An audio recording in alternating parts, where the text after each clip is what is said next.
नमस्कार मैत्रिणींनो, रंजना किचनमध्ये तुमचं अगदी मनापासून स्वागत आहे। आज आपल्याला बनवायची आहे अगदी पोटभरीची रेसिपी। फक्त ही रेसिपी बनवा, तुम्हाला दुसरं काही बनवायची गरज लागणार नाही। त्यासाठी आपण काय घेतलेलं आहे पाहू।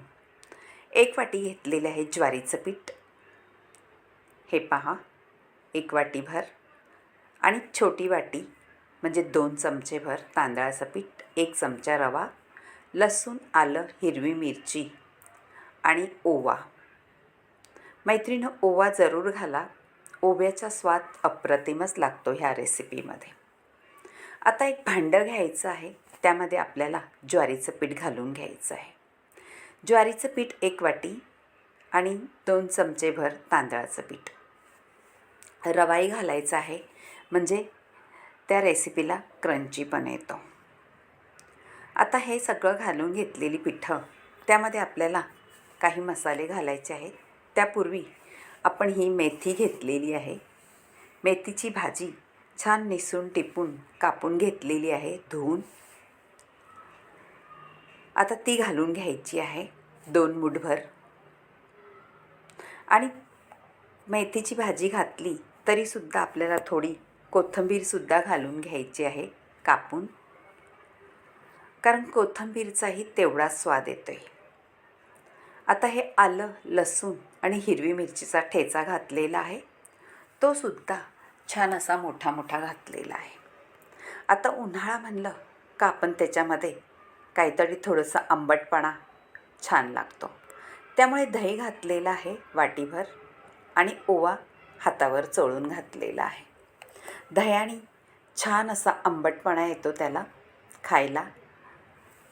आता आपण त्यामध्ये हळद, धणा जिरा पावडर, थोडंसं लाल तिखट मसाला आपला जो घरगुती असतो तो, म्हणजे त्याच्यात गरम मसालासुद्धा असतो, हे सगळं घातल्यानंतर आपल्याला थोडंसं चवीनुसार मीठही घालायचं आहे आणि हिंगही घालायचं आहे।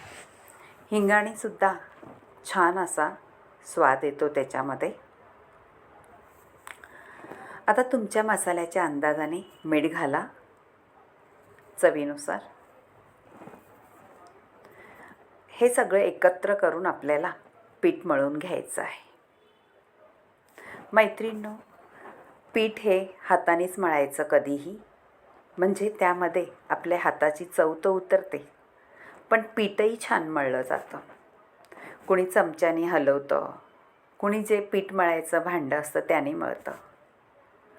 आता थोडंसं आपण तेल घालायचं आहे मोहन म्हणून, म्हणजे ते पीठ छान सैलसर आणि झक्कासच मळून होणार आहे। हे पहा, ह्या पद्धतीत आपल्याला पीठ मळायचं आहे। आता पीठ मळून झालेलं आहे आपल्याला, आणि आपल्याला आता त्याच्यात काय करायचं आहे पहा। थोडा वेळ ठेवून देऊ मुरायसाठी, म्हणजे सगळे मसाले त्याच्यात छान असे घोळले जातील। मैत्रिणींनो, अगदी आगळी वेगळी रेसिपी आहे, तुम्ही कधी पाहिली का नाही हे सुद्धा मला माहिती नाही। आता एक चाळण घेणार आहे, त्या चाळणीला मी तेल लावून घेणार आहे। तेल लावल्यानंतर आपल्याला ह्याचे बनवायचे आहे मुटकुळे म्हणा, किंवा अशा राजस्थान टाईपमध्ये आपण जी थोडीशी बाटी बनवतो ती करून घ्यायची आहे। हे पहा, ह्या पद्धतीत गोळा करायचा, थोडंसं चपटं करायचं आणि त्यामध्ये थोडासा बोटाने दाबायचं आहे। ते का दाबायचं आहे हे सुद्धा तुम्हाला सांगणार आहे। मैत्रिणींनो, असेच आपले सगळे मुटकुळे करून घ्यायचे व्यवस्थित। ही रेसिपी माझ्या आजीने पणजीने शिकवलेली आहे, कारण त्यांना अशा रेसिपी खूपच आवडतात। ही म्हाताऱ्या माणसांसाठी सुद्धा अप्रतिम रेसिपी आहे, दात नसल्याने सुद्धा छान खाऊ शकतो। आता ही वाफवायला ठेवायची आहे 10 मिनटं। 10 मिनटामध्ये हे वाफून तयार होतात, आणि त्यापुढेही आपल्याला व्हिडिओ संपूर्ण पहा, म्हणजे कळेल काय करायचं आहे ते। झाकण ठेवून झालेलं आहे आणि 10 मिनटं वाफ काढून घेतलेली आहे।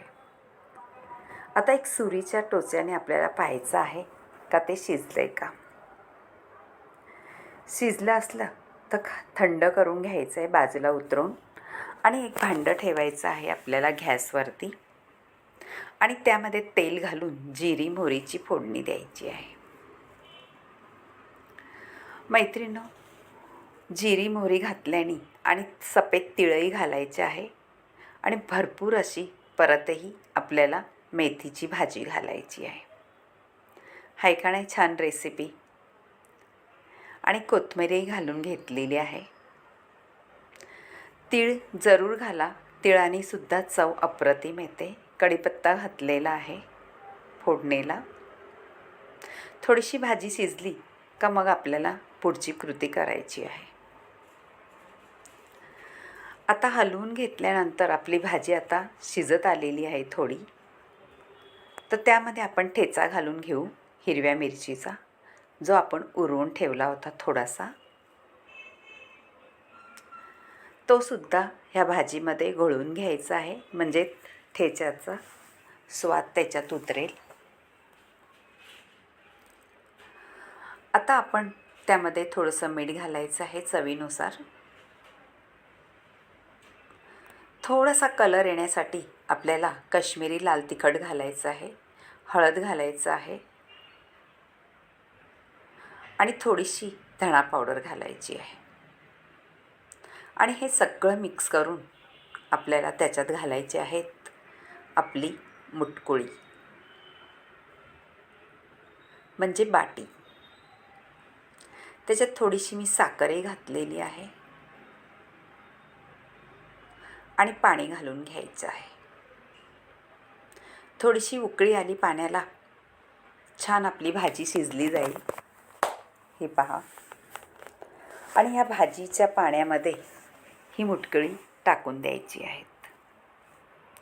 घातल्यानंतर मुटकुळी छान एक वाफ काढून घ्यायची आहे, म्हणजे भाजीही शिजली जाईल आणि आपली मुटकुळ्यांना सुद्धा छान चव येईल भाजीची आणि त्या रश्श्याची. याप्रमाणे ठेवून घ्या आणि थोडीशी वाफ काढून घ्या. आपली मुटकुळी तर शिजलेलीच आहेत, त्यामुळे काही प्रॉब्लेम नाही. पण मेथीचा स्वाद अजून वाढावा मुटकुळ्यांना, म्हणून आपण थोडंसं पाणी घालून वाफ काढून घ्यायची आहे. झालेली आहे. पहा, तुम्हाला आवडली तर रंजना किचनला लाईक करा, शेअर करा, कमेंट करायला विसरू नका आणि सबस्क्राईब करा. तुम्हाला हे सुद्धा सांगणार आहे, आपण त्या बाटीला मध्ये बोटाने प्रेस का केलं. प्रेस केल्यामुळे त्यामध्ये छान असं पाणी जाऊन आपल्या बाटीला वाफवली जाते आणि त्याच्यामध्ये सगळा रसकस उतरून छान आपली बाटी तयार होते. आता त्यावर साजूक तूप घालायचं आहे आणि गरमागरम कोथिंबीर घालून आपला ताव मारायचा आहे.